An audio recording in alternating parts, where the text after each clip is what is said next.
chantaje hacia los jueces, hacia los fiscales, hacia los jueces que tienen que tomar decisiones. Simplemente tomen sus decisiones de acuerdo a su criterio de conciencia. Tomen sus decisiones con arreglo a la Constitución y la ley. Y sobre todo, tomen sus decisiones haciendo valer su independencia. Que nadie, que nada ni nadie interfiera con sus decisiones. Ni de arriba, ni de abajo, ni del costado derecho, ni del costado izquierdo. Creo que esa es la clave para luchar contra esquemas de impunidad y para también hacer respetar los derechos fundamentales. Finalmente, Brusone nos dice asimismo de que todo este rollo de la prisión preventiva hoy en día prácticamente asiste a tiempos en donde los derechos fundamentales han alcanzado un sitial reconocido en las constituciones de todos los países del mundo, de tal suerte que sirve de límite al poder del Estado. Y hay dos ideas que esto ha traído consigo a través de la constitucionalización de los derechos fundamentales, de las decisiones de los tribunales constitucionales y también de las decisiones de la Corte Interamericana de Derechos Humanos, que ha traído como consecuencia de que se respete la presunción de inocencia y que también que la prisión preventiva debe aplicarse como última ratio. Estas son ideas que hay que tener en cuenta, pero todas estas ideas no deben aplicarse a rajatabla. Solamente voy a enunciar, por ejemplo, tratándose de la presunción de inocencia, pregunta, cuando se aplica una medida de prisión preventiva contra un determinado imputado, ¿se vulnera o no, se afecta o no la presunción de inocencia? Dos posturas de entrada. Hay una postura del TC que ha dicho de que prácticamente no se afecta la presunción de inocencia, en la medida que la aplicación sea motivada y sea proporcional al caso concreto.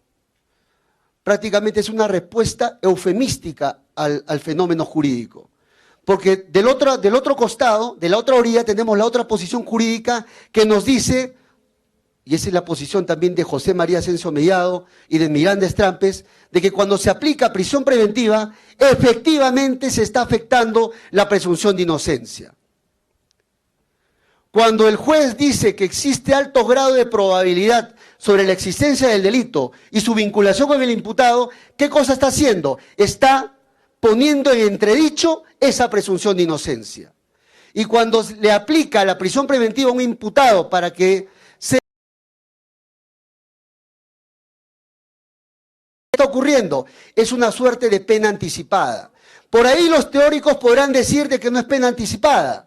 Sin embargo, en los hechos, y esto también lo dice José María Asensio Mellado, dice que en el fondo es la aplicación de una pena anticipada. Por eso que su aplicación debe cumplir con altos estándares o con los presupuestos de manera escrupulosa.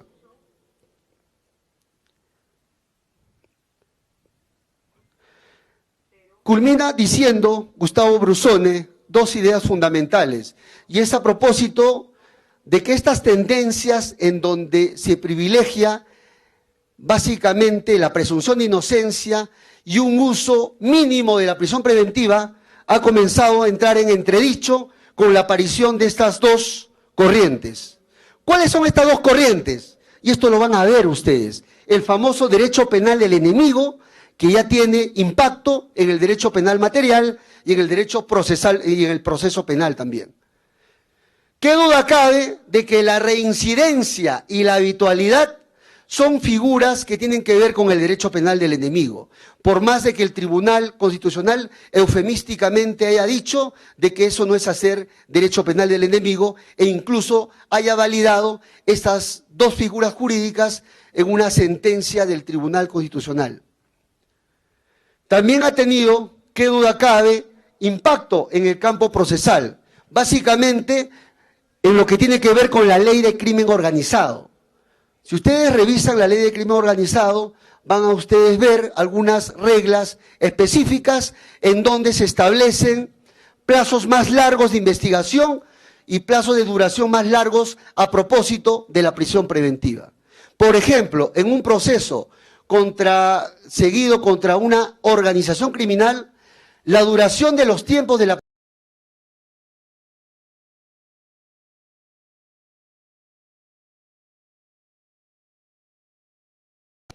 prisión preventiva meses por 12 meses adicionales. Es decir, en total 48 meses como límite máximo de prisión preventiva.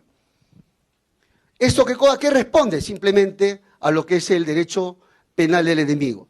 Y el último punto que habla Brusone es acerca del rol de la víctima. Ustedes saben muy bien de que en el derecho penal clásico, en el derecho procesal clásico, todo giraba alrededor del imputado, o mejor dicho, todo gira alrededor del imputado. Si le preguntáramos a Galileo, en términos procesales, ¿quién es el centro del universo? Bueno, convirtiéndolo esto en términos procesales, el centro del universo en materia de proceso penal vendría a ser el imputado, porque a partir del imputado se diseñan cuáles son las garantías procesales que se deben respetar a propósito del imputado. Sin embargo, ha parecido pues a sobrevaluar y a sobredimensionar el papel de la víctima dentro del proceso penal. Es así que, por ejemplo, existe en Estados Unidos una postura que tiende a la constitucionalización de los derechos de la víctima. Es decir, que los derechos de la víctima estén constitucionalizados en esa Carta Magna. Esa es una postura que, por cierto, en Estados Unidos no ha prosperado ni con Reagan, ni con Bush, ni con Clinton. Eso no ha prosperado. Y tenemos otra postura de que entiende de que no cabe por ningún motivo constitucionalizar los derechos de la víctima. ¿Por qué? Porque todo el proceso penal ha sido diseñado en función al imputado. Por esa razón, se acordarán ustedes, hace más o menos 2 o 3 años que se inició la reforma del proceso penal en la mayoría de distritos judiciales del Perú, hubo discusión respecto a si la víctima puede plantear o no tutela de derechos. ¿Se acordarán de eso? Siempre se hablaba de que la tutela de derechos había sido diseñada a favor del imputado. Sin embargo, luego se comenzó a discutir si es que la víctima también podía plantear tutela de derechos. Creo que ese tema incluso existe un artículo sobre el tema, de que la víctima también podría plantear tutela de derechos, porque también eso es un sujeto procesal protagónico dentro del proceso penal. Sin embargo, creo yo que el proceso penal ha sido diseñado fundamentalmente en función al imputado. Sigamos. Esto lo dice Brusone. Entonces, con esto, ¿qué cosa quiero un poco, concluir? De que sobre la prisión preventiva hay dos miradas. No es solamente una mirada hacia la prisión preventiva garantista, sino también hay una mirada eficientista, en donde incluso ha tomado ya cuerpo el famoso derecho penal del enemigo. También quiero citar a Sergio Moro. Sergio Moro ha sido, pues, el juez encargado de ver el caso Lavallato. Algunas ideas sobre Sergio Moro. Estas son ideas extraídas básicamente de la última conferencia de prensa o de la última conferencia que dio cuando fue condecorado doctor honoris causa por la Universidad de Notre Dame en Estados Unidos. ¿Qué cosa es lo que dijo Sergio Moro sobre todo? De que dio varias ideas. Primero habló acerca de la lucha contra el crimen organizado y cuáles son las experiencias más importantes que se han presentado a nivel mundial. Y él ha citado 3 casos, citó 3 casos. El caso de Giovanni Falcone versus la Cosa Nostra, esto pasó en Italia. Ustedes se acordarán de que este famoso magistrado, sobre quien existe incluso una película que se ha hecho, se llama Cadáveres Excelentes, se lo recomiendo. ¿Qué pasó con Giovanni Falcone? Fue un juez que se enfrentó a la mafia de la Cosa Nostra. Porque antes en Italia, sobre todo en el sur de Italia, en Sicilia y en Palermo, estaba vigente prácticamente un esquema de impunidad. Prácticamente los capos de la mafia controlaban no solamente los negocios ilegales, sino incluso llegaron a controlar la política y la vida ciudadana de cada una de las ciudades del sur de Italia. Incluso se han dado casos de que en el sur de Italia se elegían alcaldes vinculados a esta organización criminal denominada Cosa Nostra. Pues bien, hasta que apareció Giovanni Falcone con un grupo, digamos, con un equipo muy importante, entre ellos su amigo Borsellino, que se encargó de luchar contra el crimen organizado. Logró prácticamente, este fue uno de los primeros magistrados que aplicó la figura de la colaboración eficaz. Y en base a esta figura de la colaboración eficaz, que es un instrumento, digamos, muy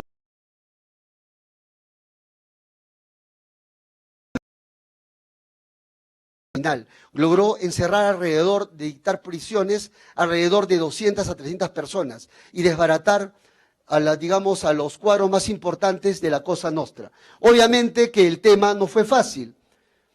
La mafia reaccionó cuando él ya era prácticamente ministro de Justicia y él prácticamente terminó siendo asesinado por la mafia, porque él comenzó a implementar en Italia muchas leyes antimafia. Esta fue la primera experiencia. La segunda experiencia tiene que ver con la ley Rico en Estados Unidos, cuando se comenzaron a luchar contra las principales mafias criminales en Nueva York. Esto básicamente también ha sido llevado al cine. No me interesa contarles, digamos, las producciones cinematográficas, pero esto ha dado lugar, pues, a series como Los Sopranos, etcétera. ¿Qué quiere decir esto? Que se implementaron leyes de lucha contra la corrupción, sobre todo contra el crimen organizado. Normas, sobre todo, básicamente que afectaban seriamente los derechos fundamentales, porque no es lo mismo luchar contra la delincuencia común que contra el crimen organizado. Finalmente, él cita el caso Lavallato. El caso Lavallato, más o menos, explota en Brasil. Básicamente tiene que ver con unas personas que se dedicaban al cambio de dólares en Brasil, que manejaban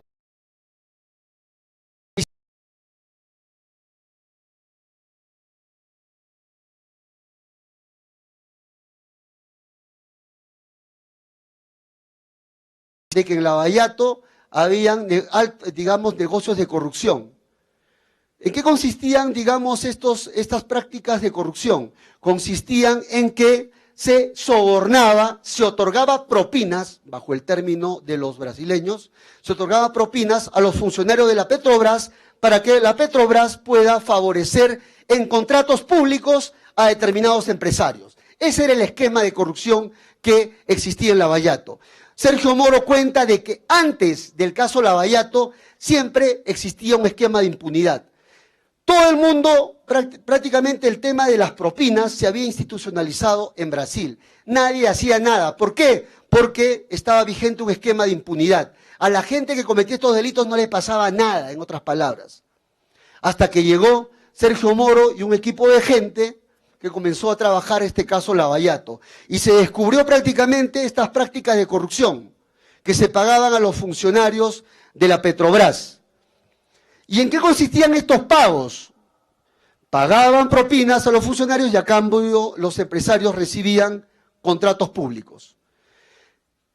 Sergio Moro cuenta de que del 100% de propinas que pagaban los empresarios a los funcionarios públicos, el 50% iban a favor de los funcionarios públicos.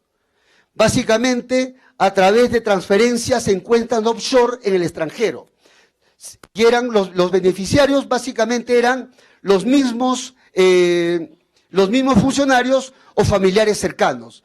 Y el otro 50%, detalla Sergio Moro, iba para el pago, ¿a quiénes? A los partidos políticos. ¿Y por qué se pagaba a los partidos políticos en Brasil? Para mantener en el poder a estos funcionarios públicos que estaban en la Petrobras, para que sigan haciendo todos estos negocios que luego se descubrieron en el caso Lavallato. Pues bien, Sergio Moro, con un equipo de magistrados independientes, fiscales y jueces, aparecieron y comenzaron a investigar estos casos y lograron excelentes resultados. Y él habla de que una de las llaves o de las claves para lograr todo esto fue precisamente la defensa de la independencia en la labor de los jueces y de los fiscales, sin tener miedo alguno. Muy bien. Habla acerca de que todo este trabajo que se hizo en Lavallato, él comienza a relatar, no es trabajo de una sola persona, y eso lo reconoce Sergio Moro. No es el trabajo únicamente de este juez, Sergio Moro, sino que ha sido resultado del trabajo de un sinnúmero de instituciones que han intervenido. Agentes, policías, fiscales, procuradores, jueces. Todo el sistema de justicia prácticamente trabajó en un solo norte. Y y Sergio Moro relata de que no es lo mismo, digamos, enfrentarse a la delincuencia común que frente a las personas que delinquen y a los que él califica como las actividades criminales cometidas por los poderosos. ¿Por qué? Porque las más de las veces, cuando habla de los poderosos, está hablando de funcionarios públicos de alto nivel y también está hablando de ¿quiénes? De empresarios con alto poder económico, político y social.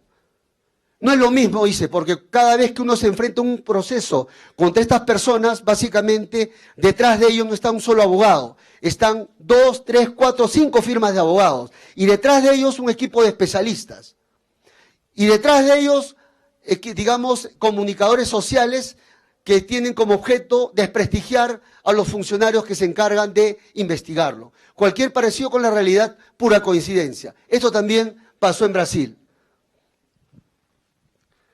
Muy bien, ¿de qué más habla? De que este trabajo contra el crimen organizado prácticamente es una tarea difícil y uno de los instrumentos prácticamente de lucha son los instrumentos procesales y uno de los instrumentos viene a ser la prisión preventiva, qué duda cabe.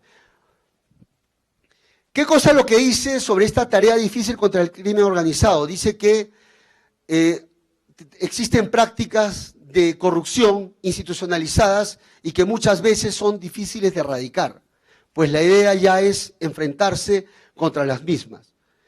Y básicamente, ¿qué cosas hacen estas personas? Justamente para evitar que sigan siendo investigados o para, digamos, generar miedo en los operadores de justicia. ¿Qué cosas hacen? Amenazan, ponen en riesgo a los operadores de justicia e incluso hacen campañas de difamación. Eso es lo que ocurre. Tratan de poner en entredicho su honorabilidad, su calidad profesional y todo lo demás. Esto ya es recurrente. Y para eso orquestan, digamos, campañas de desprestigio a alto nivel. Esto ha pasado en Brasil también. Y creo que, bueno, si pasa en Perú también sería coincidencia también. Al final, ¿qué nos dice Sergio Moro? La ley está para proteger a los más vulnerables y que nadie está por encima de la ley. ¿Qué cosa quiere decir con esto? Si se van a activar las garantías procesales, parafraseando a Sergio Moro, pues las garantías procesales que no se activen respecto a unos ciudadanos de primera categoría. Si se van a activar las garantías procesales que sean para todos. No es posible de que la protección de los derechos fundamentales solamente se hagan precedentes vinculantes o se declaren fundados habeas corpus solamente con gente, Margarita Toledo, Juliana Yamoja, el caso del general Chacón. Me gustaría que hagan precedente vinculante o declaren fundado un habeas corpus con gente, como dijo algún miembro del tribunal, con personas que no tienen rostro, porque los derechos fundamentales se entiende que no tienen rostro, porque de esa manera existiría una aplicación igualitaria de la ley y la justicia no sería selectiva, que es lo que no se quiere. No es posible hacer, digamos, ser garantistas con un grupo de personas y con el resto que te caiga todo el aparato de persecución penal duro. No, si se va a generar una flexibilización, que sea frente a todos, no respecto a un grupo determinado de personas. Con esto concluyo. En verdad, me estoy pasando ya. Sí lo sé. Muy bien, vamos ahora al tema que nos convoca, pero todo esto es importante porque tiene que ver, pues, aterriza con el tema de la prisión preventiva. Vamos un poco a comentar cuál es la visión jurídica de nuestro amigo, del ilustre jurista Mendoza Ayma a propósito de la prisión preventiva. ¿Cuál es el esquema de trabajo que tiene el doctor Mendoza Ayma? ¿Por qué lo estoy citando literalmente? Bueno, por dos razones se lo digo. Una, porque el doctor es de este Distrito Judicial de Arequipa, es un jurista connotado digamos, en el medio nacional. Y lo segundo, porque es partidario de esta corriente garantista. Prácticamente tiene el mismo discurso, diría yo, que José María Asensio Mellado. ¿Cuál es la visión que tiene? Habla de varios temas. Dice que para tratar el tema de la prisión preventiva debemos digamos, tratar este tema, esta institución jurídica en varios tópicos. Y señala 5 tópicos muy concretos. No voy a agotar todos ellos, pero me interesa desarrollar los más importantes. Pues bien, el primero es el tema referente al procedimiento para llevar a cabo una prisión preventiva. ¿Qué nos dice Mendoza Ayma en una ponencia que recogí y que él dio a propósito de la prisión preventiva? Él dijo lo siguiente, de que el Código Procesal Penal lo único que ha regulado son los presupuestos materiales de la prisión preventiva.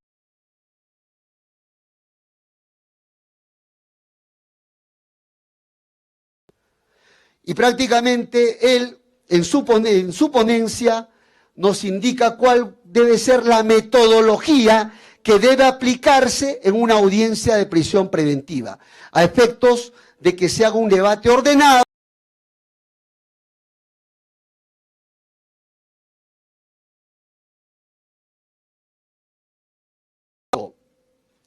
Porque cuando se discuta prisión preventiva deben discutirse básicamente, ¿qué cosa? Control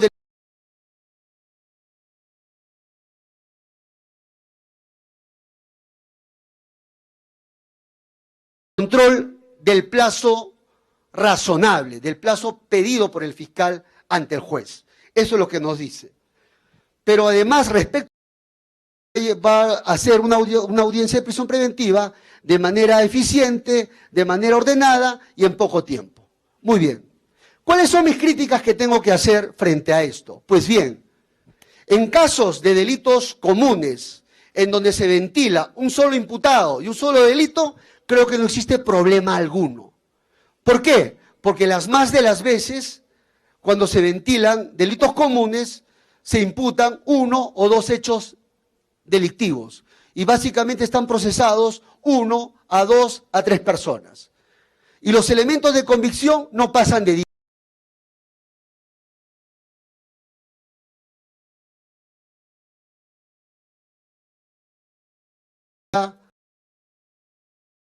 Y respecto a un hecho imputado, porque no reviste la complejidad necesaria. Pero yo les pregunto, ¿cómo encarar una prisión preventiva, como ocurre en la Sala Penal Nacional, cuando tenemos que ver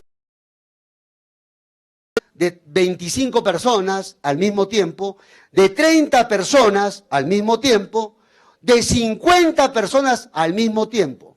¿Cómo hacemos para encarar esto, digamos? ¿Qué procedimiento seguimos para encararlo? Y las más de las veces, cuando se hacen estas prisiones preventivas en la Sala Penal Nacional, ¿qué ocurre? Se hacen contra una pluralidad de imputados, 20, 30, 50, y respecto también a una pluralidad de hechos. No solamente a cada uno de ellos se le imputa un solo hecho fáctico, las más de las veces se le imputa 5, 7 hechos fácticos, porque las más de las veces estos imputados habrían cometido el delito dentro del marco de una presunta organización criminal. ¿Captan la idea? Una cosa es lidiar con un caso simple, común, y otra cosa es lidiar contra un caso complejo.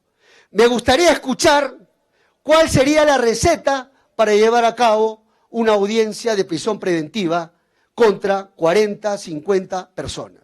No es lo mismo que llevar respecto a un caso simple y respecto a un imputado.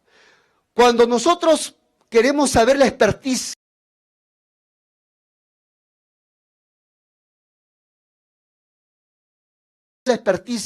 de un piloto de horas de vuelo tienes. Y si él te dice ninguna, ¿Tú te subirías a ese avión? Difícil, ¿no? Si le preguntas, oye, yo tengo, imaginemos que te responde, yo tengo más de, no sé, 100, 300, 500 horas de vuelo. Pues bien, se nota que tiene se notaría en ese caso que es una persona que tendría experiencia en el ramo. Yo creo que los llamados a establecer las reglas operativas para llevar a cabo de cómo debe serse el procedimiento de una audiencia de prisión preventiva en caso de una pluralidad de imputados, creo que serían los jueces que han visto estos casos. Las más de las veces, cuando hacemos prisión preventiva contra 30, 40, 50 personas, ¿qué cosa es lo que hacemos? Básicamente comenzamos a trabajar en bloques, de 10 en 10, porque no es razonable trabajar de uno en uno, porque las más de las veces existen elementos de convicción comunes entre ellos. Y cuando uno tiene que armar la resolución, tiene que referirse a todos ellos en conjunto, porque están interconectados los unos con los otros, sea para afirmar su vinculación con el delito o sea para descartar su vinculación con el delito. Eso es lo que quiero decir básicamente. Entonces, preguntemos más que todo a la gente que tiene experiencia en estos temas.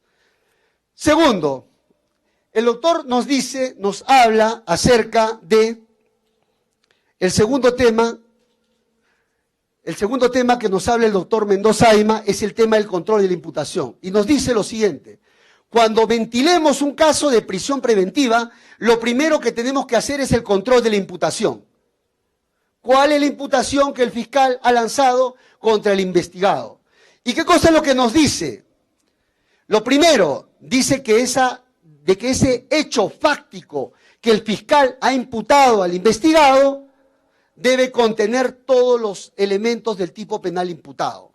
Es decir, que los hechos fácticos imputados deben subsumirse en el tipo penal que ha imputado el fiscal. Eso es lo que nos dice. Ese es el primer dato que debemos verificar. Sobre esto, a continuación, dice lo siguiente, de que el control de imputación además va a permitir definir el tipo penal, a la vez el marco punitivo y por ende la prognosis de la pena. Y aquí quiero detenerme. Yo les pregunto, y aquí el primer tema que ha puesto en la mesa el doctor Mendoza Ayma es el tema concerniente a qué ocurre si ese hecho fáctico que imputa el fiscal no se subsume en el tipo penal imputado por el fiscal. ¿Qué ocurre? ¿Puede declarar la tipicidad del hecho en la prisión preventiva o no? Pues bien, sobre esto tenemos dos posturas. Una postura, que es la que sostiene el doctor Mendoza Ayma, que básicamente lo que nos dice es lo siguiente, de que cuando el juez hace el control de la imputación, tiene que verificar de que ese hecho fáctico imputado por el fiscal se subsume o no en el tipo penal que está imputando. Esa es la primera postura. Pero la segunda postura, es decir, que en una audiencia de prisión preventiva podrías ventilar temas de atipicidad del hecho imputado. Es decir, podrías ventilar un tema concerniente que se ventila en un mecanismo procesal específico, como vendría a ser la excepción de improcedencia de acción.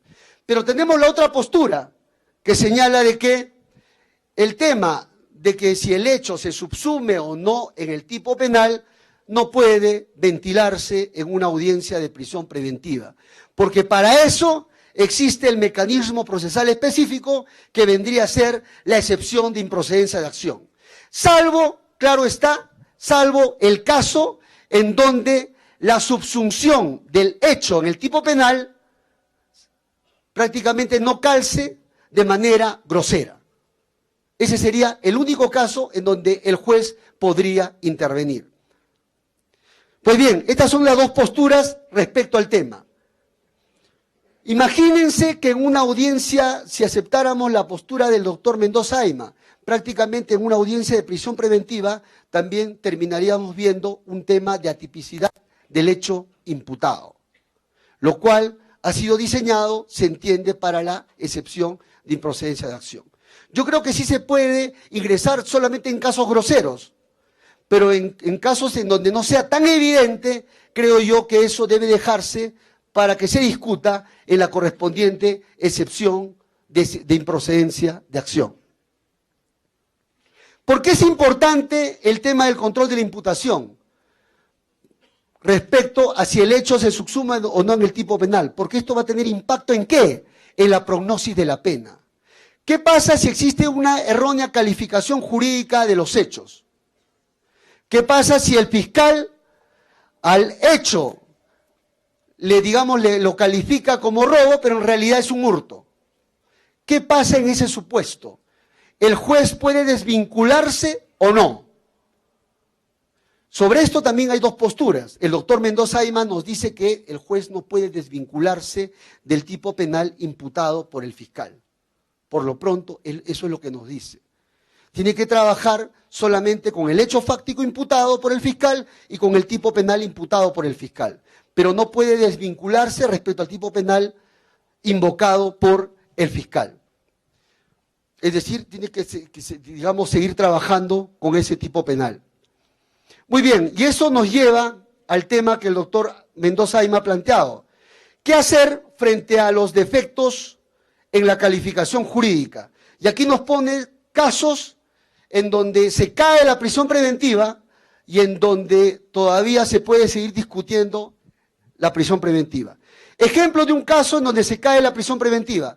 Por ejemplo, el fiscal ha imputado el hecho fáctico como si fuera hurto en grado consumado, pero luego en el debate se descubre de que no es un hurto en grado consumado, sino es un hurto en grado de tentativa. En ese caso, sostiene Mendoza Ayma de que prácticamente la pena. Y el segundo caso es el caso que tiene que ver con la tentativa de violación versus el acto contra el pudor. ¿Qué pasa si se imputa tentativa de violación, pero en el debate se descubre o se pone de manifiesto que era un acto contra el pudor? Se entiende que debe trabajarse con el tipo penal que corresponde, en principio, pero Mendoza Ayma dice que no puede el juez desvincularse del tipo penal ya imputado por el fiscal. Consecuentemente, si existen defectos en la imputación, la prisión preventiva se cae. Imaginemos un caso grave de una violación que por un defecto de imputación, prácticamente por un tema formal, prácticamente, imaginemos, como les dije, la violación sexual a una menor de edad en donde el fiscal tipificó mal la figura delictiva. Creo yo que eso no debe llevarnos a que se caiga la prisión preventiva. En todo caso, debe discutirse el fondo del asunto.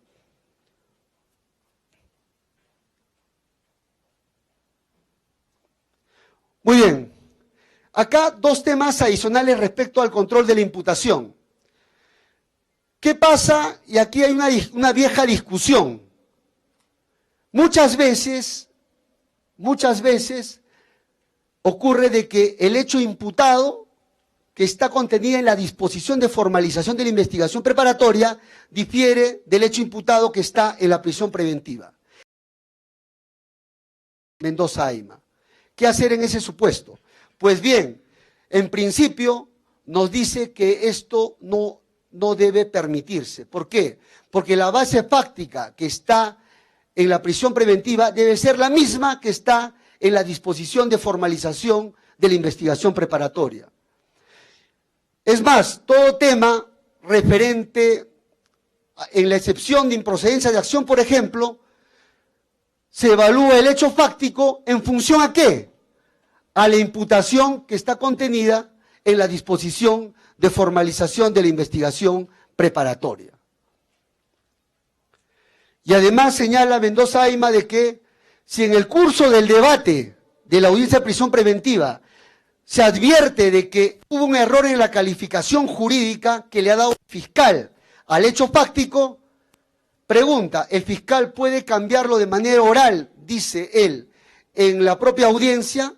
Mendoza Ayma dice que no, porque la única corrección que podría darse es a través del documento correspondiente, de la disposición, de la disposición fiscal correspondiente. pero no podría darse en plena audiencia.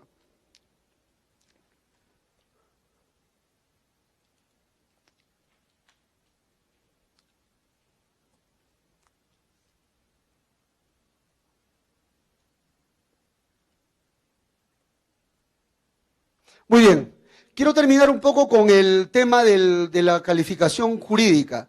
¿Qué pasa cuando existen errores de la calificación jurídica? Pues bien, dice que en principio cuando existen errores de la calificación jurídica, el único que puede corregir ese error es el Ministerio Público, pero el juez nunca puede desvincularse de esa calificación jurídica. Porque el único momento en el cual el juez puede desvincularse de esa calificación jurídica, ¿cuándo sería? Al momento de la sentencia, mediante la figura de la determinación alternativa. El otro dato que nos habla acerca de la imputación es que el fiscal no puede introducir nuevos hechos que no están en la disposición de formalización de la investigación preparatoria, porque eso afecta, ¿qué cosa? El derecho de defensa. Consecuentemente, cuando se hace control de la imputación, nos dice Mendoza Ayma, debe hacerse control de la imputación tanto sobre las proposiciones fácticas como sobre la calificación jurídica. Muy bien. Quiero resumir la posición de Mendoza Ayma respecto al control de la imputación. Él nos dice, cuando vamos a una audiencia de prisión preventiva, antes de discutir los presupuestos materiales de la prisión preventiva, que están en el artículo 268, previamente debemos discutir ¿qué cosa? El control de la imputación. Cuando hablamos del control de la imputación, tenemos que discutir las proposiciones fácticas de la imputación y también la calificación jurídica. ¿Con qué objeto, dice Mendoza Ayma? Con el objeto de establecer de que el hecho que se está imputando sí constituye delito. Y además con el objeto de establecer de que se haya hecho una correcta calificación jurídica a los hechos. Para eso se hace control de la imputación. ¿Qué ocurre si la proposición fáctica no está completa? Se cae la prisión preventiva. ¿Qué ocurre si existen defectos en la calificación jurídica que ha hecho el fiscal a los hechos? También se cae la prisión preventiva. Eso, en buena cuenta, es lo que plantea Mendoza Ayma. Imaginemos que existen errores en la calificación jurídica y el juez se lo advierte, pero a pesar de ello el fiscal no cambia, entonces la consecuencia jurídica ineludible en esos casos sería prácticamente la improcedencia de requerimiento de prisión preventiva, sea por un tema de atipicidad o de error en la calificación jurídica. Haciendo el paralelo con Asensio Mellado, José María Asensio Mellado, sobre este tema también tiene el mismo discurso. Asensio Mellado nos dice lo siguiente: cuando se evalúa la apariencia del buen derecho, ¿a qué se refiere la apariencia del buen derecho? A que debe existir fundadas razones para entender de que se ha producido el delito y de que el imputado está vinculado con el delito. A eso se refiere la apariencia del buen derecho. Pero cuando él desarrolla la apariencia del buen derecho, y eso lo vamos a ver más adelante, él desarrolla 3 tópicos muy puntuales. El primer tópico tiene que ver con el tema de la imputación. El segundo tópico que desarrolla José María Asensio Mellado es respecto al estándar probatorio de los elementos de convicción que van a sustentar la apariencia del buen derecho. Y el tercer tópico tiene que ver con la calidad de los elementos de convicción que van a sustentar la apariencia del buen derecho. Son 3 tópicos. Me interesa detenerme sobre todo en el primer tópico, referido a que la imputación que se hace contra el investigado sea una imputación completa respecto a los cargos que el fiscal formula contra el investigado, pero además tiene que tratarse de la imputación de un delito. Es decir, que en lo que imputa el fiscal al investigado tienen que estar contenidos todos los elementos normativos y descriptivos del tipo penal que está imputando. A eso se refiere Asensio Mellado. Mendoza Ayma lo trata fuera de los presupuestos materiales, como algo previo para realizar la prisión preventiva. En cambio, José María Ascencio Mellado trata el tema de la imputación completa y que se trate de la imputación de un delito dentro de la apariencia del buen derecho. Con esto, ¿qué cosa quiero decirles? Si uno comienza a revisar el hilo, el denominador común en el planteamiento de Mendoza Ayma y de José María Ascencio Mellado, va a encontrar varios denominadores comunes. Lo primero es que te exigen una imputación completa. Y lo segundo, que se trata de la imputación de un delito, en resumidas cuentas. Cuando hablamos de la imputación completa, ¿a qué se está haciendo referencia? A que no deben existir defectos en la imputación necesaria. En buena cuenta. Si existen defectos en la imputación necesaria, se puede discutir en el tema de la imputación. Y aquí quiero hacer una digresión. Pregunta, si se van a discutir defectos de la imputación, ¿se pueden o no discutir defectos sobre la imputación necesaria en una audiencia de prisión preventiva? Si le preguntáramos a Ascencio Mellado, él diría que sí, es posible. Si le preguntáramos a Mendoza Ayma, dice que sí, porque es parte del control de la imputación. Pero si nos vamos a la otra postura, más, digamos, una lectura literal de la norma, no vemos en ninguna parte del artículo 268 y siguientes, en donde se establezca que deba discutirse el tema de la imputación, porque para ello existe un mecanismo procesal específico que es la tutela de derechos.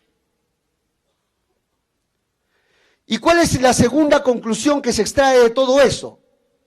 De que también se puede discutir el tema de la tipicidad del hecho imputado, tanto en el planteamiento de Mendoza Ayma como en el planteamiento de José María Ascencio Mellado. Es más, José María Ascencio Mellado dice que si en la imputación no están todos los elementos del tipo penal, entonces debe caerse la apariencia del buen derecho. Mendoza Ayma sobre este punto nos dice que el hecho fáctico que está imputando tiene que contener todos los elementos normativos y descriptivos del tipo penal. Si no está, también se cae la prisión preventiva. Ese es el denominador común. Prácticamente, ¿cuál es, digamos, la crítica que se le puede hacer a este planteamiento? La crítica que se le puede hacer es que prácticamente en una audiencia de prisión preventiva se terminaría discutiendo temas concernientes estrictamente a la tipicidad del que solamente debe hacerse valer a través de la excepción de improcedencia de acción. Salvo que el caso sea evidente. Porque si no, no tendría sentido que pidas tutela de derechos, excepción de improcedencia de acción, porque para eso existen sus propios mecanismos procesales.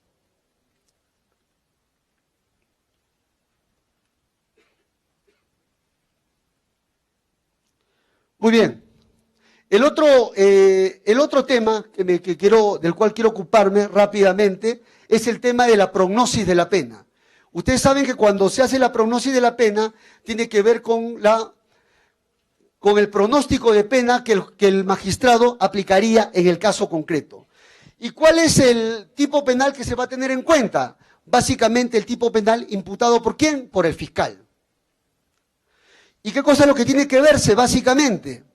Se tiene que ver en buena cuenta el marco de la pena conminada, se tiene que ver el tema de cuál sería el pronóstico de pena en el caso concreto aplicando el sistema de tercios y sobre todo hay que analizar si concurre alguna circunstancia modificativa de la responsabilidad penal, como una eximente incompleta, como un caso de tentativa, como un caso, digamos, de complicidad secundaria, etcétera, que signifique una rebaja de la pena incluso por debajo del mínimo legal, para establecer si se cumple o no con un pronóstico de pena superior a los 4 años de pena privativa de la libertad. Hacia eso se refiere el pronóstico de pena. quiero ir a la otra diapositiva, y justamente es un tema que me parece sumamente importante, que tiene que ver sobre el error en la calificación jurídica. Existe una amplia discusión respecto a si el juez puede o no desvincularse del tipo penal imputado por el fiscal en plena audiencia de prisión preventiva. Puede o no hacerlo. Ya hemos escuchado la postura de Mendoza Ayma. Mendoza Ayma dice que si el juez en la audiencia de prisión preventiva advierte de que hubo una errónea calificación jurídica de los hechos, simplemente el juez no puede desvincularse del tipo penal imputado por el fiscal. Simplemente hace el control de la imputación y como la imputación está mal hecha, se cae la prisión preventiva. Así de fácil. Pues bien, sobre este tema hay dos posturas. Hay una postura que considera que no es posible de que el juez se desvincule del tipo penal imputado por el fiscal. Y esto está en la postura de Mendoza Ayma, pero sobre todo está en otro caso que los invito a leer, el caso Graña y Montero. Fíjense por favor en el caso Graña y Montero, en el auto de apelación de prisión preventiva. ¿Qué ocurrió en el auto de apelación de prisión preventiva? Pues bien, uno de los delitos que se imputó a los investigados fue el delito de colusión. El delito de colusión que estuvo vigente al momento en que ocurrieron los hechos, entre los años 2004 y 2005. Y el fiscal aplicó el tipo penal que estuvo vigente durante ese tiempo. ¿Qué pasó? En la audiencia, el juez se desvinculó de ese tipo penal y entendió que debía aplicarse una norma posterior, porque la norma posterior había establecido una penalidad mucho más leve en comparación a la norma penal que estuvo vigente al momento en que ocurrieron los hechos. Básicamente por el principio de retroactividad benigna, y se invocó para tal efecto una casación. Pues bien, cuando subió en apelación a la sala, uno de los temas que se discutió precisamente fue el tema de la desvinculación que el juez había hecho respecto a la norma penal seleccionada por el fiscal, por haberse desvinculado de la norma penal imputada y haber aplicado una norma penal posterior. Pues bien, la sala no explicó mucho el tema, pero lo único que dijo es que la prisión preventiva solo debe evaluarse en función al tipo penal imputado por el fiscal. Yo considero, en este punto sí coincido con el doctor Mendoza Ayma, de que no es posible, de que por más que el juez advierta error en la calificación jurídica, de que el juez se desvincule del tipo penal imputado por el fiscal. Por varias razones. Porque el único que imputa en el nuevo sistema procesal acusatorio adversarial es el fiscal. Es el dueño de la imputación. Por lo tanto, todo cambio o variación respecto a la calificación jurídica solo debe correr a cuenta ¿de quién? Del fiscal. El juez no lo puede hacer. El único momento en el cual el juez puede desvincularse de la calificación jurídica planteada por el fiscal solamente sería el momento de emitir sentencia, en virtud a la determinación alternativa, siempre y cuando anuncie esa posibilidad, como establece el Código Procesal Penal, y respete el derecho de defensa. Le dé oportunidad a la defensa de que diga lo que crea conveniente. Pero también tenemos otra postura que sí considera que sí es posible de que el juez pueda desvincularse del tipo penal o de la norma penal seleccionada por el fiscal. Y es el caso del Club de la Construcción. Revísenlo, entren al link del sistema de corrupción de funcionarios. Link sobre todo que tiene que ver con las prisiones preventivas que se han dictado. El caso es el Club de la Construcción. ¿Qué ocurrió en ese caso? ¿Cuáles fueron los hechos? Los hechos fueron de que en ese caso se imputaron a un grupo de empresarios y de funcionarios dos delitos. El delito de organización criminal y el delito de colusión. La controversia surgió a propósito del delito de organización criminal. ¿Qué ocurrió en ese caso? se imputó de que un grupo de funcionarios y de empresarios habían concertado para ser favorecidos en licitaciones públicas, de tal suerte de que se procedía al ruleteo, es decir, hoy día ganaba un empresario, mañana otro empresario y subsiguientemente al empresario 3, es decir, se ruleteaban quién iba a ganar en el proceso de selección. Pues bien, ¿qué ocurrió? En resumidas cuentas, respecto a este hecho, el fiscal ocurrido en el año 2011 imputó el delito de organización, mejor dicho, es un hecho ocurrido en el año 2011, pero imputó el delito de organización criminal. ¿Qué cosa es lo que dijo la sala en apelación? Dijo que cuando ocurrieron los hechos no estaba vigente la norma penal que había establecido el delito de organización criminal, sino estaba vigente el delito de asociación ilícita para delinquir. ¿Y qué cosa es lo que hizo la sala? Se desvinculó del delito de organización criminal y aplicó al caso concreto el delito de asociación ilícita para delinquir. En buena cuenta, frente a un error en la calificación jurídica respecto a la elección de la norma penal seleccionada, se desvinculó del tipo penal imputado por el fiscal. Y esto lo pueden ver en el caso del Club de la Construcción.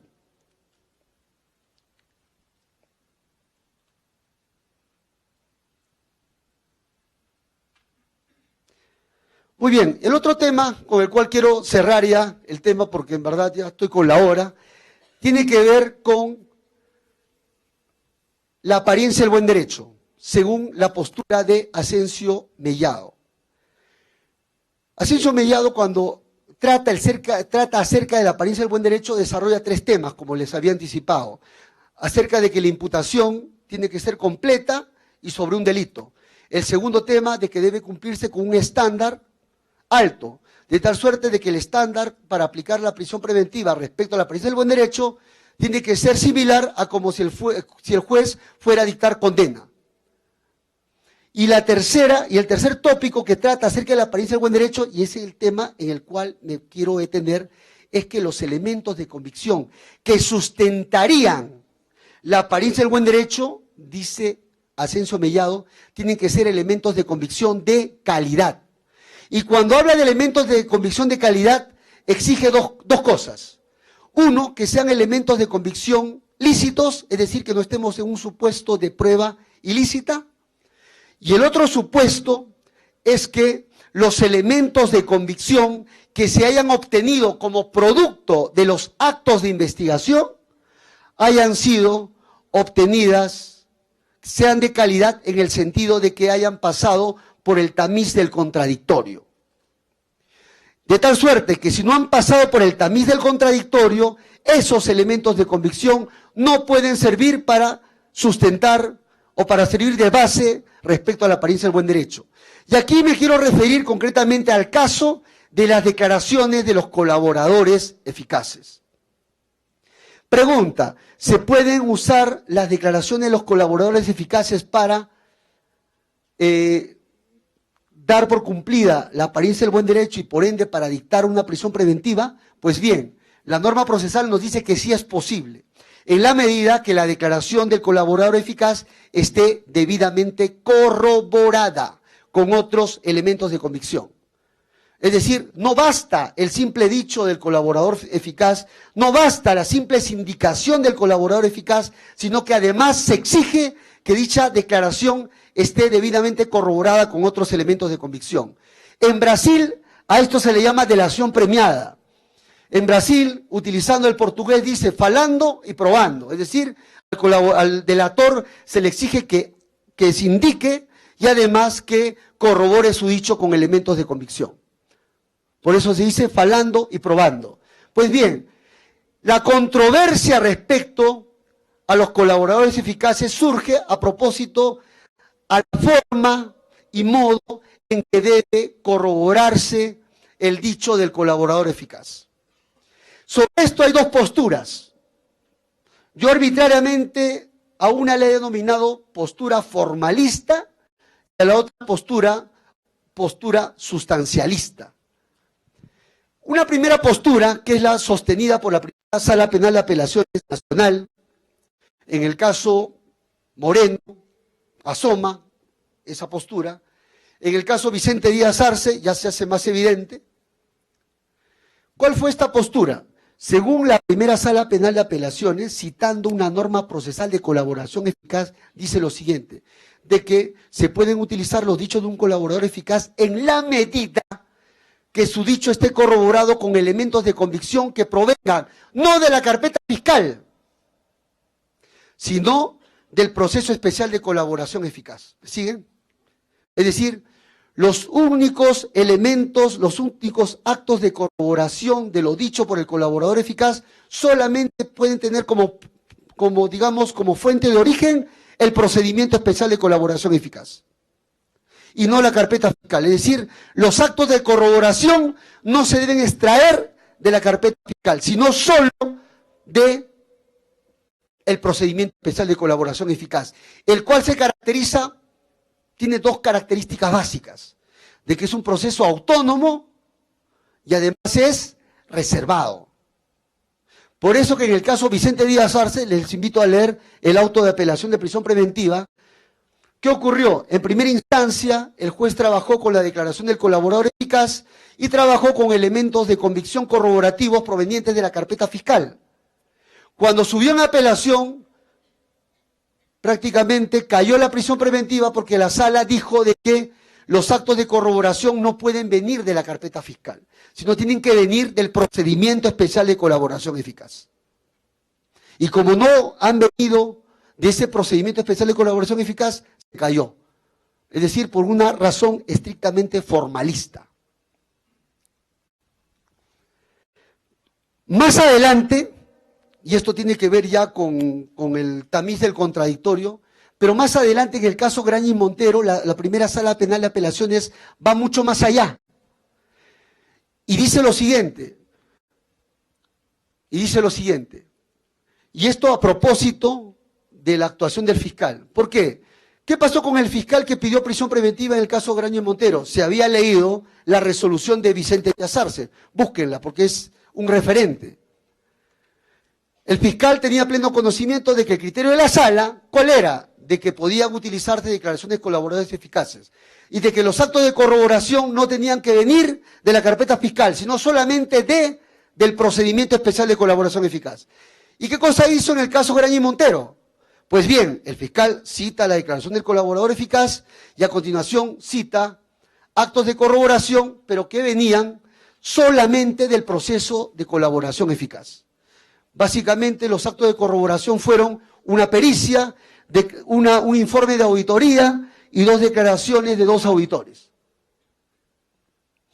Pero a pesar de eso, la sala dijo lo siguiente, pues bien, se ha cumplido, digamos, con los actos de corroboración. Efectivamente, los actos de corroboración vienen ¿de dónde? Vienen del proceso especial de colaboración eficaz.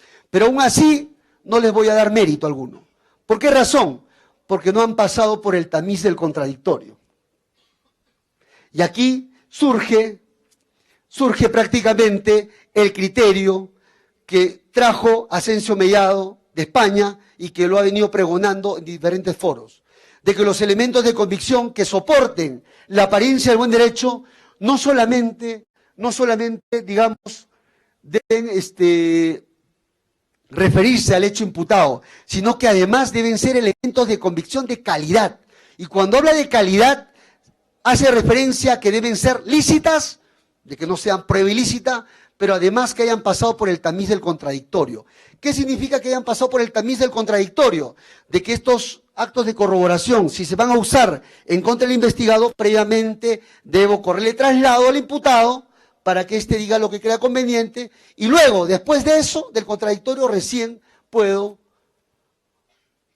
presentar estos elementos de convicción y puedo utilizarlos válidamente para sustentar la apariencia del buen derecho. Pues bien, la sala detectó de que no había pasado por el tamiz del contradictorio, por una sencilla razón, porque el proceso de colaboración eficaz, ¿qué cosa es? Es autónomo y reservado. Cuando hablamos de reservado, solamente interviene ¿quiénes? El fiscal, el imputado y su abogado, y también el juez, de ser el caso. Pero imaginemos en un caso en el cual todavía no hay sentencia, no hay ni siquiera audiencia. Pues bien, solamente es un proceso donde tan solo interviene el imputado, su abogado y el fiscal. Proceso reservado en el cual no intervienen los demás sujetos procesales. Pues bien, como no pasó por el tamiz del contradictorio, también no le dio mérito a estos actos de corroboración. Esta es la posición formalista. La posición sustancialista va más alineada por el lado de Gonzalo del Río Labarte y por el lado de San Martín Castro, quien dice de que para sustentar la apariencia del buen derecho se requiere que el dicho efectivamente del colaborador esté debidamente corroborado. Y aquí dos ideas básicas que da San Martín Castro. Lo primero es que hay que mirar, dice, con mucha sospecha la declaración del colaborador eficaz. Hay que analizarla al detalle, porque las más de las veces el colaborador se indica para obtener un premio, la reducción de la sanción penal o para obtener el perdón de su pena, prácticamente sindicando a otra persona, algunas veces sin base alguna. Por eso se exige de que su dicho esté debidamente corroborada.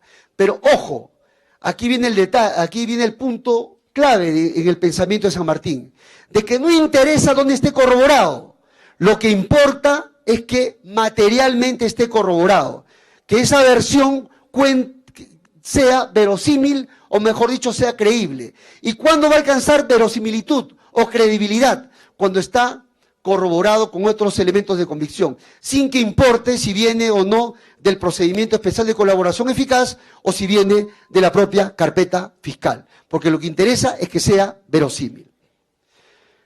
Entonces, este pensamiento de que los elementos de convicción deben pasar por el tamiz del contradictorio también ha tenido eco en la última sentencia del TC, en donde respecto a interceptaciones telefónicas se está exigiendo. No basta con que el fiscal lo presente, sino que además tiene uno que correr traslado a quien es escuchado en una interceptación telefónica para que diga lo que crea conveniente. Bueno, yo creo que esto hay que tomarlo con pinzas, porque las más de las veces en crimen organizado se trabaja con escuchas telefónicas. Las más de las veces se descubren delitos en base a escuchas telefónicas. Imagínense que si para pedir una prisión preventiva tengo que parar la escucha telefónica y preguntar al investigado si es que la reconoce o no. Y luego de eso le digo al imputado, no se preocupe, ya terminó su acto de reconocimiento, puede seguir hablando. Vamos a ver si en la realidad va a seguir hablando por teléfono respecto a los presuntos actos delictivos. Creo yo que esto va en contra de la lucha contra el crimen organizado. Hay que verlo, digamos, con muchas pinzas, porque en materia de drogas, sobre todo, se trabaja con escuchas telefónicas. Imagínense que tengamos que ir corriendo a buscar a cada imputado para que reconozca las escuchas telefónicas que le han sido interceptadas. Bueno, no quiero ir para más y quiero dar más pie a cualquier pregunta. Muchas gracias.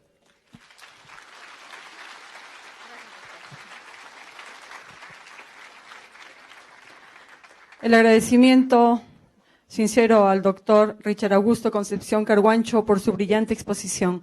Como él mismo indicó, entonces vamos a dar paso a las preguntas. En orden, por favor.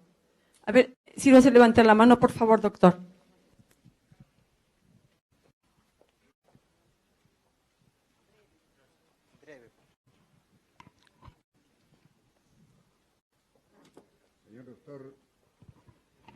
Señor doctor, saludarlo y dar la bienvenida a la blanca ciudad de Arequipa, revolucionaria y contestataria. Sabemos de su intelectualidad, su capacidad, que usted ha roto las fronteras haciendo la justicia que debe primar en nuestra patria. Nosotros, aquí en Arequipa, el que habla, cuando llegó el doctor Biestein, besó el Código Penal en este escenario, porque quiere al Código Penal, lo adora. Para nosotros los jueces penales, el que habla es un ex juez penal de la Corte Superior de Justicia de Puno. El Código Penal, no sé si considerarlo como una gran estafa que se está ocasionando a nivel país. En primer lugar, porque no previene, no sanciona, sino fomenta el delito. Los abogados, los litigantes, y la población en general somos estafados. Y usted está defendiendo, por eso será que lo han invitado ahora, porque es el único juez que está aplicando lo que debe ser un código penal. En todo caso, hablando del doctor Mendoza Ayma, nosotros aquí en la Corte Superior de Justicia también lo hemos cuestionado. Ha sido catedrático de la UNSA. Es el que defendió el arequipazo a los policías. Los 2 muertos que hemos tenido en Arequipa, los cientos de heridos, ha estado en sus manos. Han quedado impunes. Es que es garantista, como el presidente de la Corte Suprema. Son garantistas que han leído a Yuri Ferraioli. Para ellos, Abimael Guzmán debe estar con su séquito fuera de la cárcel. Entonces, ¿para qué tenemos jueces penales? Si no, para hacer negocio, para aumentar nuestras arcas. No es así, señor. Yo lo felicito realmente que usted, a nivel nacional y rompiendo fronteras, esté haciéndonos quedar bien a nuestro Poder Judicial, que está tan maltratado y vapuleado. Muchísimas gracias.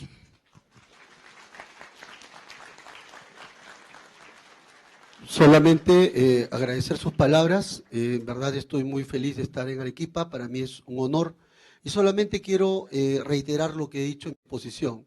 Sobre el tema de la prisión preventiva existen 2 posturas. Hay una postura ultra garantista y una postura que va por el eficientismo, el neoeficientismo del aparato de persecución penal. Creo yo que no debemos ir a los extremos. Los extremos son peligrosos. Creo que debemos buscar en todo caso un uso equilibrado de la prisión preventiva, pero sin sacrificar la impunidad. Justamente hablaba del tema de Brasil. En Brasil hubo un esquema de impunidad antes del Lavallato. Siempre la gente recurría a esas prácticas de corrupción porque nunca había sanción. En el Perú todavía estamos empezando. Creo que la lógica es que, digamos, que el derecho penal se aplique igual para todos. Yo a veces veo con espanto de que no es que sea partidario, no es que aliente el delito, quien ha cometido un delito debe ser castigado y sancionado, pero veo con espanto frente a casos que no tienen mucha trascendencia social, en donde, por ejemplo, he visto casos de policías o de accidentes de tránsito acaban con prisión preventiva. Mientras que otros casos en donde hay prácticamente, donde está en juego el patrimonio del Estado y grandes obras públicas, prácticamente se activan todas las garantías. Creo yo que el derecho penal debe ser igual para todos. Si se activan las garantías, no solamente active las garantías para unos iluminados, activa las garantías para todos los ciudadanos, que todos tienen los mismos derechos. La idea también es luchar contra la impunidad, porque si pulula la impunidad, ¿qué va a pasar? Cometer delitos va a ser rentable. Esto es lo que va a pasar. Porque cuando se cometen delitos, prácticamente quien comete delitos tiene el homus economicus en su cabeza, internalizado. Si a él le resulta más, si para él el costo es bajo, va a seguir cometiendo delitos y el beneficio es alto. Pero si se comienza a castigar y a intervenir patrimonialmente, prácticamente lo van a pensar 2 veces, porque nadie trabaja para pérdida. Otra pregunta, por favor, si fuesen tan amables.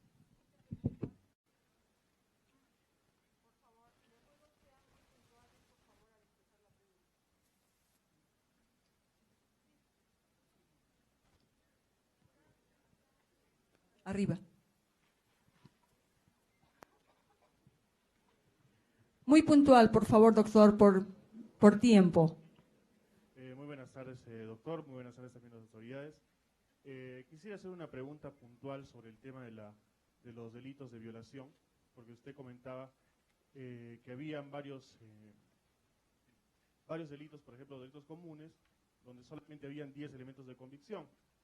En el caso de los delitos de violación, muchas veces hay 1 o 2 elementos de convicción. Por ejemplo, los elementos de convicción en el caso de los delitos de violación por felación, sobre el cual, por ejemplo, yo hice mi grado profesional. En el caso de la violación por felación, muchas veces se cuenta solamente con una prueba que es la cámara Gesell. Entonces ahí surge una controversia en el hecho de la prisión preventiva. Quisiera saber cómo se podría nivelar la fundabilidad de la prisión preventiva en el caso de esos delitos cuando solo se cuenta con un elemento de convicción. Bueno, el tema de los delitos sexuales en verdad es un tema harto complicado. Para empezar, ustedes saben que ha salido un acuerdo plenario respecto a cómo debe valorarse los elementos de convicción fundantes en casos de violación sexual. Y básicamente los elementos de convicción con los cuales se trabajan básicamente es la declaración del menor o de la menor, y por ahí una pericia psicológica que se le hace al menor e incluso una pericia que se le hace al agresor. Y con eso se trabaja. Básicamente lo que se trabaja ahí es un tema de valoración de estos elementos de convicción. Si es creíble o no es creíble. Muchas veces en estos casos resulta de que a veces un solo elemento de convicción o dos son suficientes para enervar la presunción de inocencia, en la medida de que el relato del menor tenga solidez, tenga contundencia y tenga determinadas corroboraciones periféricas. Y si eso está aparejado con una pericia psicológica, las más de las veces esto va a terminar en una sentencia condenatoria. ¿Y por qué razón esto es así? Porque los delitos sexuales son delitos, digamos, básicamente clandestinos, donde no hay manera de probar que recurriendo a la declaración del agraviado. Si hay, por ejemplo, penetración, por lo menos podemos trabajar con un certificado médico legal. Pero, por ejemplo, el caso es más polémico, por ejemplo, cuando se trabaja con una violación por felación, por ejemplo, donde prácticamente se trabaja en función al relato de la propia víctima. Yo creo que aquí es clave el tema de la valoración del relato que da el menor o la menor agraviada respecto a los hechos. Sobre esto, quiero hacerle un par de comentarios, ahí. Yo hace muchos años, será pues alrededor de, 6 años, tuve ocasión de ir a Medellín y fui a un curso en donde se estaban ventilando técnicas de litigación oral. Y uno de los temas que se discutió en estos talleres fue el tema de los delitos sexuales. Y se hablaba acerca de los relatos de los menores. E incluso fueron peritos expertos, psicólogos, quienes decían de que es falso este mito de que los niños nunca mienten o de que las niñas nunca mienten, porque las más de las veces también mienten y mienten bastante, ¿no? Y bueno, yo escuché este punto de vista y básicamente lo que decía era que el dato clave ahí es evaluar la personalidad del menor agraviado o de la menor agraviada para llegar a esa conclusión. Y básicamente estas pericias que se hacen sobre el impacto psicológico en el menor agraviado, muchas veces los peritos los ponen como cliché también. Es una verdad también de perogrullo. Por eso que estos casos son muy delicados, más que todo entra la valoración, y tiene que ver con la consistencia del relato, sobre todo. Si el relato no es consistente y eso está corroborado, creo que va para una condena. Y aquí me permite hacer una pequeña digresión. Imagina que en delitos sexuales, solamente con 1 o 2 elementos de convicción se quiebra la presunción de inocencia. Pero hoy en día, cuando se habla de la declaración de los colaboradores eficaces, si vamos a la postura formalista que hablaba de la primera sala penal de apelaciones, están poniendo muchos requisitos de tal suerte de que sea inaplicable el tema de la colaboración eficaz. Quiero recordar que los principales instrumentos de lucha contra el crimen organizado han sido a propósito de temas de delaciones, colaboraciones eficaces. Y eso se ha visto en donde, en Italia con Giovanni Falcone y también en Lavallato con Sergio Moro. Así es que, imagínense, con las declaraciones de los menores no somos tan exigentes, pero sí con las declaraciones de los colaboradores, en donde incluso somos, digamos, en demasía formalistas. Me hace acordar, solamente para terminar la intervención, doctor, tengo entendido de que hay cursos a distancia por la Universidad de Sevilla en donde se dictan solamente una especialización en delitos sexuales, nada más. Revise la página web. Son cursos virtuales incluso, en donde uno puede, digamos, seguir a distancia y solamente va a sustentar el grado cuando acaba el año o qué sé yo, cuando acabe el ciclo académico. Pero es un curso especializado solamente en delitos sexuales y donde se ve toda esta problemática. Gracias, doctor. Siguiente pregunta, por favor. Levanten la mano. Arriba. A ver. Ahí tenemos dos. El doctor.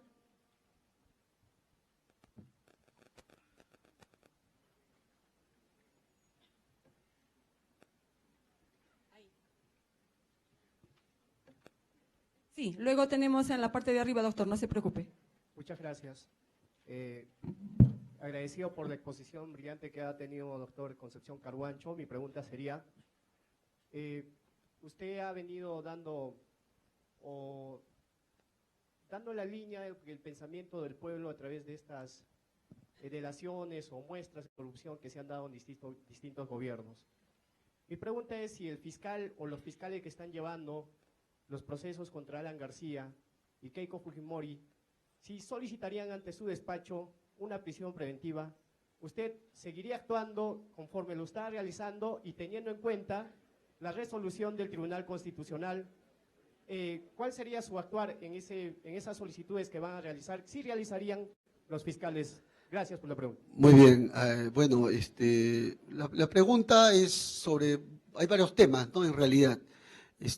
A mí me gusta ser frontal y lo que puedo responder, la puedo responder, pero me ha tocado casos específicos y así es que sobre esos temas no puedo responder porque son casos que estoy llevando. Es más, cada vez que hablo sobre esos temas me gano una recusación, le juro. O sea, ya es...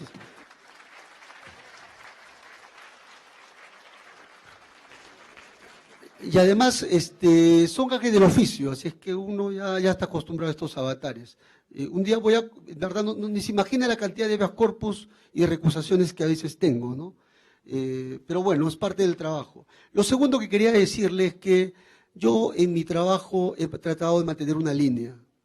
Yo tengo un pensamiento de que la ley se aplica igual para todos y sin privilegios. Yo creo que no hay ciudadanos de primera categoría y de segunda categoría. Ciudadanos de primera categoría que tienen todas las garantías y ciudadanos de segunda categoría que no tienen todas las garantías. Creo yo que a todos los ciudadanos merecen ser tratados por igual, con arreglo, claro está, al debido proceso. Cuando corresponda, se dicta. Cuando no corresponde, pues no se dictará. Así de sencillo. Y lo tercero, respecto a la sentencia del Tribunal Constitucional, pues bien, ¿qué tengo que decirle? Hay mucho que decir, pero voy a tratar de hablar lo necesario, porque todavía está en discusión mi recusación todavía. Lo primero, que es una decisión del Supremo Tribunal, del máximo intérprete de la Constitución. Así que esa decisión, nos guste o no nos guste, tenemos que acatarla. Y sobre todo, yo tengo que acatarla porque soy un operador de justicia. Es decir, yo respeto esa decisión y estoy obligado a acatarla. 2, sin embargo, nada me impide dar mi punto de vista sobre esa sentencia del Tribunal Constitucional. ¿Qué es lo que tengo que decir? He escuchado por los medios de comunicación diversos de que lo que se ha cometido es un acto arbitrario e inconstitucional. Pues bien, está bien, pero cuando se pretende informar a la opinión pública, tiene que informarse de manera completa, no de manera sesgada. Y esa decisión del Tribunal Constitucional, si bien ha declarado fundada el habeas corpus, ha sido una decisión judicial dividida, de 4 contra 3, es decir, 4 a favor y 3 en contra. Los 3 en votos en contra, que han considerado o que han votado a favor de la confirmación de la prisión preventiva, esos votos también forman parte integrante de esa sentencia. Así es que cuando se informe, tiene que informarse de manera completa. Ha sido 4 contra 3, y 3 votos, a mi modo de ver, muy contundentes en cuanto a sus argumentos, muy sólidos en cuanto a sus argumentos.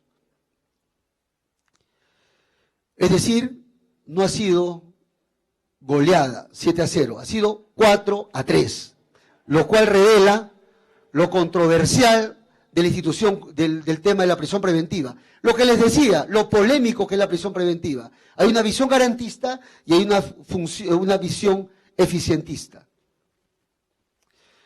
Lo tercero voy un poco para cerrar. Simplemente, en esa sentencia, en ningún momento solamente se ha cuestionado, en todo caso, la motivación. En ningún momento se ha cuestionado la imparcialidad de los magistrados. Y quien le habla siempre va a seguir con la misma línea. Yo siempre voy a seguir con la misma línea, aplicando el derecho como corresponda, respetando la Constitución, la ley y el debido proceso.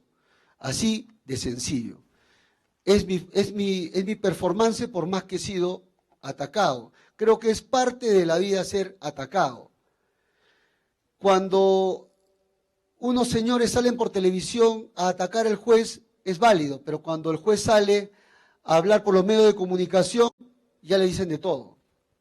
Que no es posible que el juez salga porque el juez habla con sus resoluciones. ¿No es que acaso el juez dijo que habla con sus resoluciones? Pues que hable con sus resoluciones. Por ahí me han dicho juez vedette. Por ahí he escuchado juez estrella. Por ahí he escuchado juez farandulero.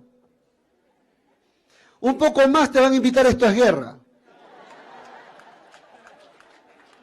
Pues bien, les digo a todos mis detractores, yo salgo a los medios de comunicación para explicar, porque cuando veo una campaña mediática que solamente busca desprestigiarte, desinformando las cosas, creo que también tengo el derecho a salir a defenderme y a dar mi punto de vista.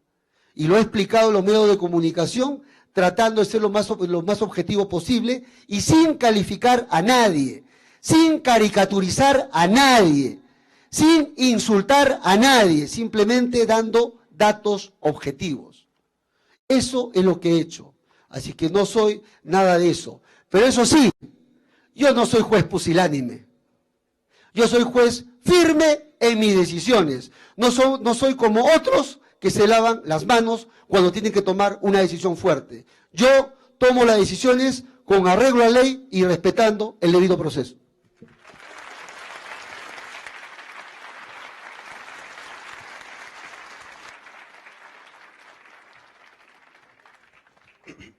Señor juez Carguancho, primero que nada, felicitar por la excelente disertación que dio. Y siguiendo la línea de lo que usted dijo últimamente, vemos que usted se hace cargo de casos de corrupción que más que nada están ligados a obras que se ejecutan a nivel del gobierno central.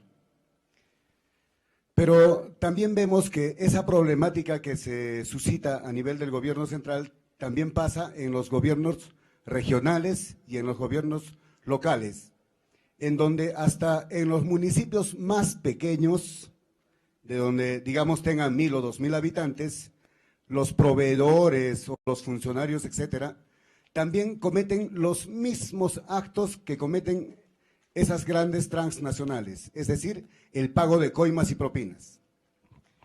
Entonces, la pregunta era la siguiente. ¿La actuación que usted tiene es solamente iniciativa de usted o se debe a una política general y nacional de lucha contra la corrupción? Primero. Y segundo, ¿existe alguna problemática a nivel nacional, tanto de la Fiscalía y así como en el Poder Judicial, para que todos los fiscales y jueces en el país tengan la misma actitud de actuación al igual que usted, o no? Muchas gracias. Bueno, yo quiero un poco aquí parafrasear lo que ha ocurrido en otros países y el tema de la lucha contra la corrupción y lucha contra los esquemas de impunidad que existen en los gobiernos locales, regionales y gobierno central. Ojo, no es trabajo de una sola persona. Es un trabajo en verdad de muchas instituciones. Y aquí quiero hacer público también mi reconocimiento, mi saludo a todos aquellos que también luchan contra la corrupción y contra el esquema de impunidad, a veces en el anonimato. Hay otras instituciones también que luchan contra este fenómeno. Así es que no es la lucha de una sola persona, es lucha de varias instituciones. Y en el sistema de justicia tenemos instituciones sólidas. Tenemos el sistema de corrupción de funcionarios, que está viendo casos emblemáticos también, y también tenemos a la Sala Penal Nacional, que también ve estos casos. Y tenemos, no tengo la menor duda, también magistrados de alta valía que están capacitados y que tienen la suficiente entereza como para afrontar este tipo de casos. Porque creo que el tema del flagelo de la corrupción no es un tema que atañe a una sola persona, sino atañe a toda la población y también a las instituciones y sobre todo a los operadores de justicia como el Poder Judicial.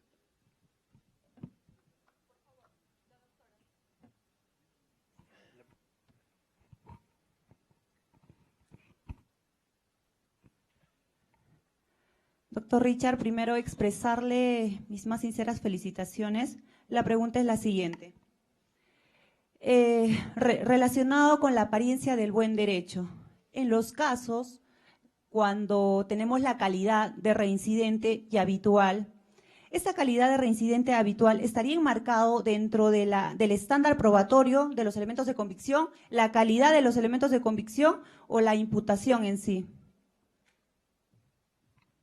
Muy bien, yo creo que este es un tema que tiene que ver sobre todo con el tema de, sobre todo para el tema de la prognosis de la pena, tiene que ver para evaluar en la prognosis de la pena y también para hablar en el peligro procesal. Yo creo que ahí es donde se evalúa el tema de la reincidencia, porque no hay que olvidar que es una circunstancia cualificada de agravación de la pena. Usted sabe de que, de que el segundo presupuesto de la prisión preventiva es el pronóstico de la pena. No es lo mismo hacer un pronóstico de pena con un reo primario que hacer un pronóstico de pena respecto a un reincidente. Obviamente que quien tiene que presentar los elementos de convicción tiene que ser el fiscal. El fiscal tiene que presentar el respectivo certificado de antecedentes penales que acredite que ya tenía una condena previa el imputado respecto de quién se pide la prisión preventiva. Y obviamente va a tener también que evaluarse porque en el peligro procesal, porque en el peligro procesal también se ve el tema de la moralidad del imputado. Yo quiero un poco compartirles que a mí me pasó una experiencia, esto cuando estaba en Chimbote, y por cierto también he trabajado en el Distrito Judicial del Santa, donde he visto casos de gobierno regional, sobre todo, de Ancash.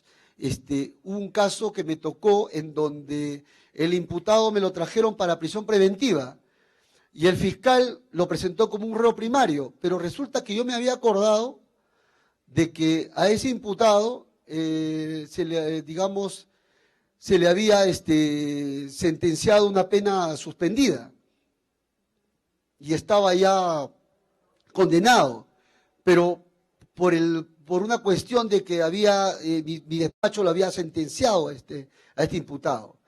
La gran pregunta fue que yo tenía conocimiento de ese dato y estaba en la base de datos del Poder Judicial. La interrogante que surgió era si yo podía incorporarlo o no de oficio. Es decir, podía sacar este dato que esta persona ya había sido condenado por mi juzgado en otro caso. Sobre eso hubieron dos posiciones. Una posición que decía de que el fiscal lo debe introducir, porque es el que pide la prisión preventiva y debe acompañar todos los recaudos. Pero por otro lado, hay gente que decía que nada impide al juez ver, digamos, la base de datos para ver ese caso concreto en la medida que el juez maneja tiene acceso al certificado de antecedentes penales o tiene, digamos, acceso al sistema informático donde puede verificar si un imputado anteriormente ha sido o no condenado. Bueno, el tema quedó para la controversia, pero el tema fue que lo discutible es si es que el juez podía o no sacar este dato, porque si el juez lo sacaba se decía que estaba vulnerando el principio de imparcialidad y le estaba haciendo la chamba ¿a quién? Al fiscal. Solamente lo dejo como reflexión para que ustedes lo puedan meditar. Adelante. Muchas gracias.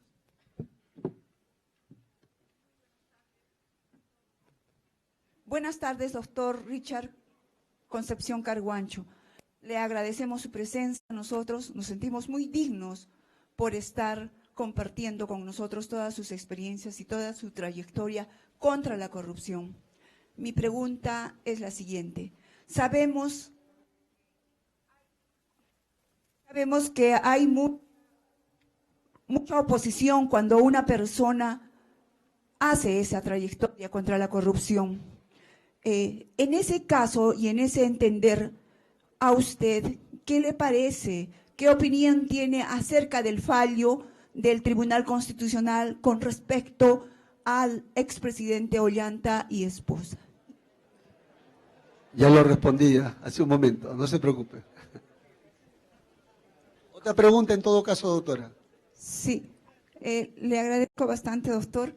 De todos modos, yo admiro mucho la opinión que usted pueda tener y la opinión del doctor está muy por encima de toda la trayectoria que usted tiene. Le agradezco de todos modos.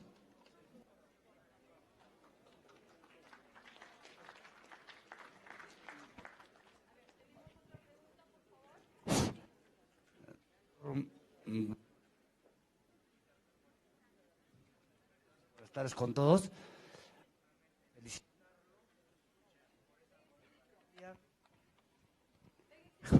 Que tiene de hacer justicia. Por algo, si no me equivoco, le han llamado el juez del año y ojalá hubiera muchos más siguiendo esa trayectoria por el bienestar de nuestra patria que se desangra en todos los puntos con esto de la corrupción. Usted hace rato lo ha indicado de que realmente hay personas que cometen delitos pequeños y están detenidos. Por decirlo, el que roba un celular, la sentencia es 12 a 18 años. Y los presidentes, funcionarios que roban millones, hasta le dan libertad y no pasa nada. Mi pregunta, básicamente, ¿en qué estado está la situación de este expresidente que lo goza con el dinero que se ha llevado a Estados Unidos, el señor Toledo? Por favor.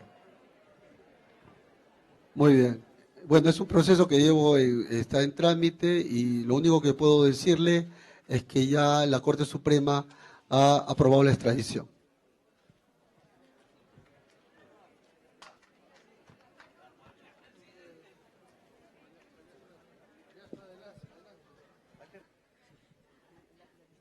Sí.